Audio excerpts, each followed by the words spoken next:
চলতি বছরের প্রথম 2 মাসে মোটরসাইকেল রপ্তানিতে অভূতপূর্ব সাফল্য অর্জন করেছে চীন। চীনা মোটরসাইকেল অ্যাসোসিয়েশনের তথ্য বলছে, জানুয়ারি থেকে ফেব্রুয়ারি পর্যন্ত দেশটির মোটরসাইকেল প্রস্তুতকারী প্রতিষ্ঠানগুলোর মোট রপ্তানির পরিমাণ ছিল 114 কোটি 39 লাখ মার্কিন ডলার, যা গত বছরের একই সময়ের তুলনায় 31.8% বেশি।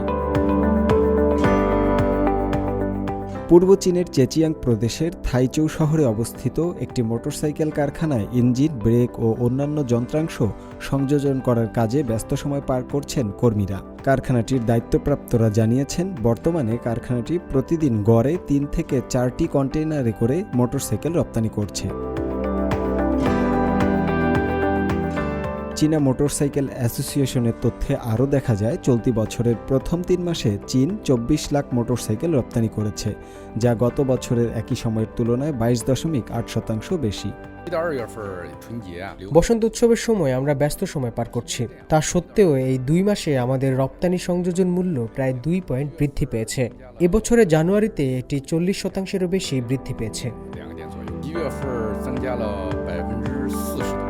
থাইচৌয়ের আরেকটি মোটরসাইকেল নির্মাতা প্রতিষ্ঠানের দায়িত্বপ্রাপ্ত এক ব্যক্তি জানান, গত বছর থেকে কোম্পানিটি মধ্যপ্রাচ্য, আফ্রিকা, দক্ষিণ আমেরিকা সহ বিভিন্ন দেশের নতুন নতুন বাজারে প্রবেশ করেছে এবং সেখানে ভালো বিক্রয়ও হচ্ছে।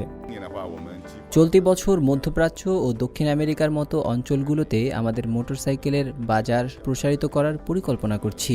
সব অঞ্চল থেকে পাওয়া রপ্তানির অর্ডারের মোট মূল্য প্রায় 4 কোটি ইউয়ান। বর্তমানে বিদেশি বাজারে বিক্রি হওয়া মোটরসাইকেলগুলো মূলত 250-র বেশি সিসির। এই বাইকগুলোতে সাধারণত স্বয়ংক্রিয় স্টার্ট স্টপ ও অ্যান্টি লক ব্রেকিং সিস্টেমের মতো ফাংশন রয়েছে। এছাড়া সামনের ড্যাশবোর্ডটিতে একটি স্মার্ট ডিভাইস সংযোজন করা হয়েছে, যেখানে mobile phone screen projection, navigation ও টায়ারের চাপ শনাক্তকরণের মতো একাধিক ফাংশনও রয়েছে। অন্য দেশের পণ্যের সঙ্গে তুলনা করলে চীনা মোটরসাইকেলের দাম কম এবং এগুলোতে অপারেটিংয়ের ক্ষেত্রে কৃত্রিম বুদ্ধিমত্তারও ব্যবহার রয়েছে। শুভ আনোয়ার, সিএমজি বাংলা।